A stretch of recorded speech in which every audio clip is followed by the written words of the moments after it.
नमो तस्स तस्य भगवतो भगवतो अरहतो अरहतो सम्मा सम्मा सम्बुद्ध। सम्बुद्धस्य नमो नमो तस्स तस्य भगवतो भगवतो अरहतो सम्मा सम्मा सम्बुद्धस्स। सम्बुद्धस्य नमो नमो तस्स तस्य भगवतो अरहतो सम्मा सम्मा सम्बुद्धस्स। सम्बुद्धस्य बुद्धं बुद्धं धम्मं धम्मं संघं संघं। अस्मान्।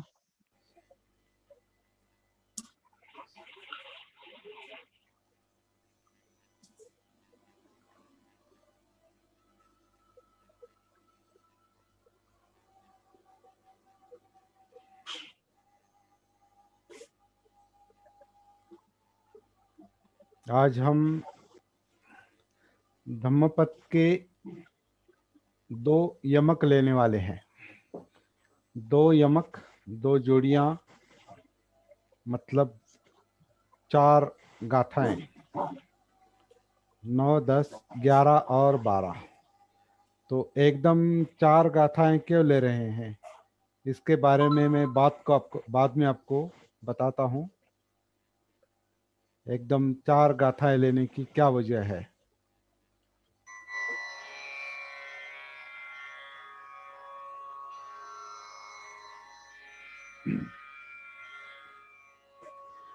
अनिकसावो कासावं यो वत्थं परिदहे सति अपेतो दमसच्चेन सवे कासावमर्हति।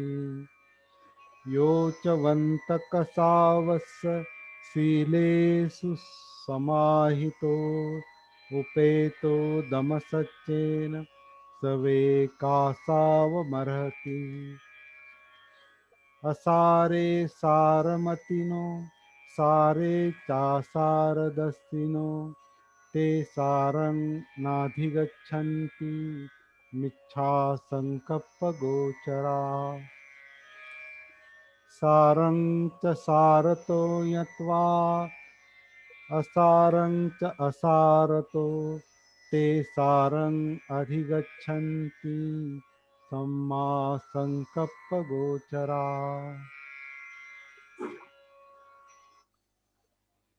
तो इन चार गाथाओं को हम अभी देखेंगे।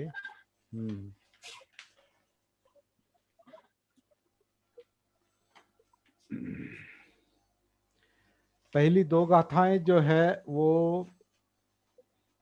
काशाय वस्त्र परिधान करने वालों के लिए है, मतलब भिक्षुओं के लिए है। काशाय वस्त्र परिधान करने वालों के लिए। और काशाय वस्त्र हमने परिधान नहीं किया है।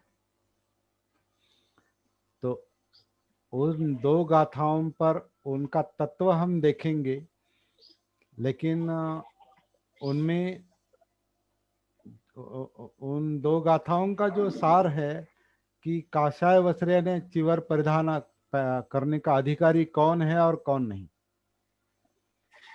तो क्योंकि हमने चिवर परिधान नहीं किया है, तो किसको अधिकार है किसको नहीं, इसको इस पर हम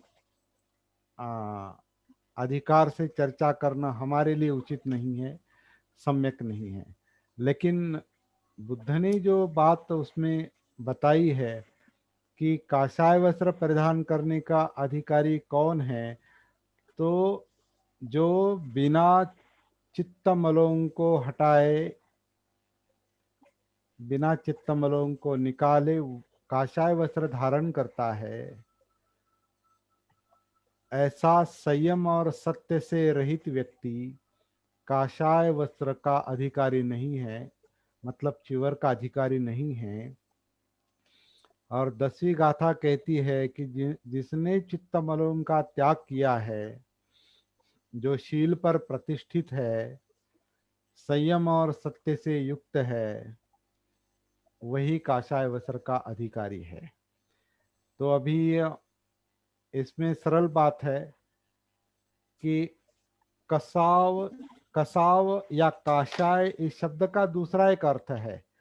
कसाव का मतलब है चित्तमल, और कसाव का एक अर्थ है काशाय, मतलब पीतवस्त्र। चीवर, ऐसे दो अर्थ उसके हैं। और इसमें ऐसा कहा है कि जो जिसने चित्तमल नहीं निकाले हैं, जिन्हें अपने चित्तमल नहीं हटाए हैं, वह काषाय वस्त्र धारण भी करता है, लेकिन उसका वो अधिकारी नहीं है, क्योंकि वो संयम और सत्य का पालन नहीं करता। और इसके विरुद्ध कहा है, वही अधिकारी है, वही काषाय वस्त्र का अधिकारी है जो चित्तमल को त्यागता है और संयम और सत्य से युक्त है। तो बहुत सरल बात है, लेकिन ये जो चिवरधारी है, जो भिक्षु है, उसकी सती, उसकी जागृति, उसका आत्मभान उसके काम आएगा। जिसमें आत्मभान नहीं है, जिसमें सती नहीं है, जागृति नहीं है, वो चित्तमल को नहीं हटा सकता। चित्तमल को हटाने के लिए, जैसे हम हमने आनापान सती क्या कहेंगे, सती साधना के दौरान हमने देखा है, चित्त क्या है, जिसमें चाहिए और नहीं चाहिए का द्वंद्व है, यानी राग द्वेष का द्वंद्व है। भारती जी, आपका माइक बंद रखिए। चित्त यानी चाहिए और नहीं चाहिए का द्वंद्व है। चित्त चेतना, जो चेतता है, सुलगाता है, वो चित्त है।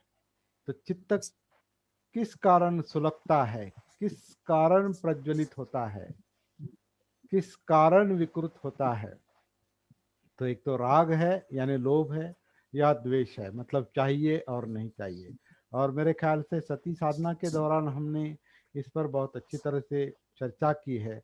तो चित्तमल निकालने के लिए, ये राग द्वेष निकालने के लिए, लोभ द्वेष निकालने के लिए, ये द्वंद्व कम करने के लिए चित्त का भान चाहिए, मतलब चित्तानुसति चाहिए,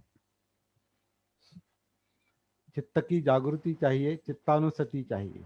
और हम सबको अभी ये इस तरह इसका पता है कि चित्त तक पहुंचने के लिए आपको आनापान के आधार से काया में उतरना पड़ता है, आनापान के आधार से काया में उतरना पड़ता है। और काया में जो जो जिसे मराठी में जानिवा कहते हैं और हिंदी में महसूस करना, तो ये महसूस करने का काम वेदनाएं करती है। वेदनाओं के कारण हमें महसूस होता है। जानिवा जो है वो, या महसूस करना है, वो वेदना, और वो वेदनाएं हमारे काया में, पूरी काया में फैली है। जहाँ जहाँ भी कोई स्पर्श होता है वहाँ वेदना